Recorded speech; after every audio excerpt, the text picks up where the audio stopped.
In politics, kind of failure breeds failure, i.e., if you're behind in the polls, if you're a weak government, if people are speculating about your leadership, it becomes harder to do things, and that makes you look weaker, and then that contributes to your problem. So you sort of go down in a spiral. You can also have an upward spiral, which is if people think you're doing well, if people think you're winning, they give you the benefit of the doubt, your mistakes are ignored, and the things that you happen to get right are amplified as great kind of acts of strategic genius.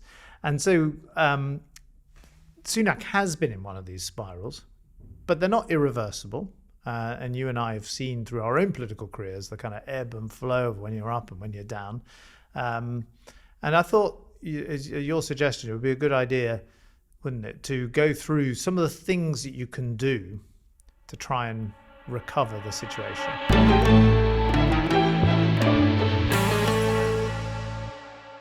But the thing that Obama always wanted to do was to acknowledge to the media, okay, things haven't worked.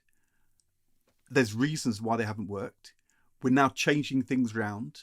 We're going to change our style or our personnel or our strategy. In that key period when he got into trouble in his first term around the midterms, he did shift away from the economy being his central narrative, changed some personnel, started to really drive new legislation in Congress. And that the thing you have to do is say to the press, okay, you've given me a hard time. I'm changing. Judge me now on whether the change works. And unless you do that, you just can't break the narrative. It's not enough to say it's working, we're bouncing back, I'm ploughing on. You have to sort of acknowledge and then shift. So are you saying you should openly admit that you have got a problem, a political problem? In other words, if you don't, I think you get this problem of authenticity. You're interviewed on all these regional tours. So Rishi Sunak's been in the West Country, and he's popped up on in Gloucestershire on campaigning visits. And when he's asked, he says, "I'm 100% focused on the plan. I'm not listening to any of this gossip." And then the moment he gets back in the car, he'll be straight on the phone to his chief whip or his senior political advisor.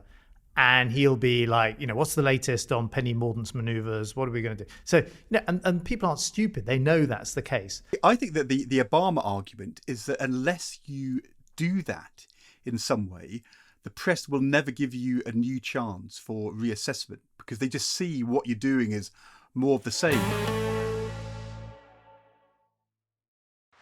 The radical thing to do is to say, okay, let's decide who's going to be the leader, to do as John Major did in 1995, the sort of put up or shut up moment.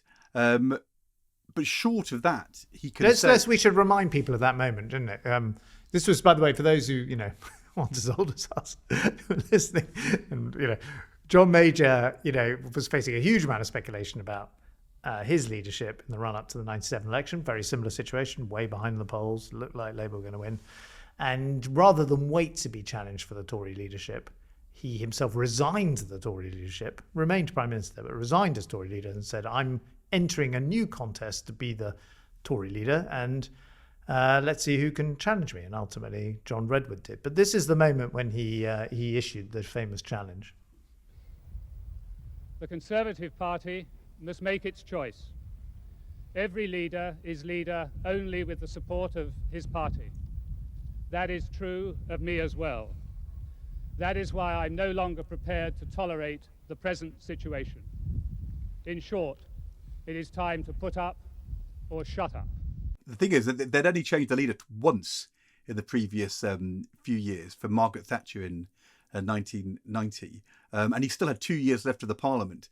If I were Rishi Sunak, I mean, look, not only did that not work for John Major, but if you've already had multiple changes of leader and you've only got 6 months left, I'm not sure that's a wise strategy.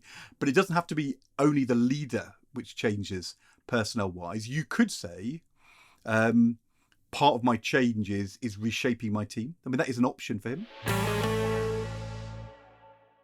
I mean, the interesting thing is he's got quite a lot of cabinet ministers who people think aren't going to be cabinet ministers even if Sunak wins. And so you could put in place your fresh young team who is going to carry on after the election. I mean, I remember we made a kind of difficult decision in the run-up to the 2015 election. William Hague, was a very close friend of mine, still is, close friend of David Cameron's, had been a key political ally. We were a triumvirate at the top of the government. He said, I want to step down from Parliament in 2015. I strongly tried to persuade him not to. Indeed, I offered to swap jobs there and then from Chancellor to Foreign Secretary if that would persuade him to stay. But he made his mind up, and those who know William know that he just, once he's decided on something, he sticks to it. But at that point, David said, as a result, I need to move you out of Foreign Secretary because I need a team that's going to look at the 2015 election like the team who will carry on afterwards rather than the retiring team.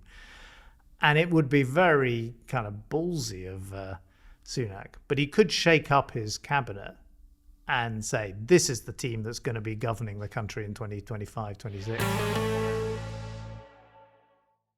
I've also got a fabulously nerdy thing to put to you.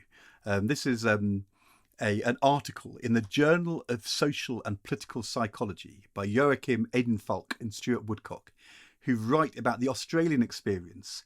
An article, I'll Be Back, the chance of a political comeback as party leader.